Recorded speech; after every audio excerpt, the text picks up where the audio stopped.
Merci Madame la Présidente. Monsieur le ministre de l'Intérieur, vendredi dernier à la Grand-Combe, Boubacar Cissé a été massacré, poignardé dans une mosquée d'une 50aine de coups de couteau pendant qu'il priait. Tué parce que musulman.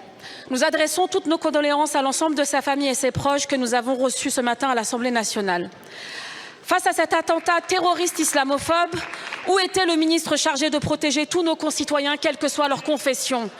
Car il aura fallu attendre 2 jours. 2 jours pour réagir, 2 jours pour vous déplacer. Non pas sur les lieux du crime, non pas auprès de la famille, mais enfermés à la sous-préfecture d'Alès, loin des regards, loin du réel. Et lorsque vous avez enfin pris la parole, vous n'avez même pas été capable de prononcer son nom. Vous avez parlé d'un individu, comme on efface, comme on balaie, comme on piétine une dignité. Boubacar Cissé n'était pas un simple individu, c'était un jeune homme, un citoyen, c'était un enfant de la République.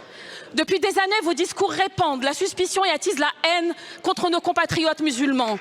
Vous n'avez cessé de les dénigrer quand vous avez osé dire qu'ils régressaient vers leurs origines ethniques, que vous avez présenté le voile comme un étendard islamiste, que vous avez stigmatisé leur foi comme un danger pour la France et que vous avez même proposé d'interdire aux mères voilées d'accompagner leurs enfants en sortie scolaire. Vous n'avez jamais été à une provocation près, n'hésitant pas à lancer « Vive le sport et à bas le voile » devant des milliers de personnes.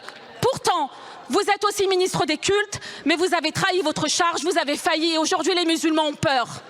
Vous avez soufflé sur les braises de la haine et aujourd'hui la haine a encore tué.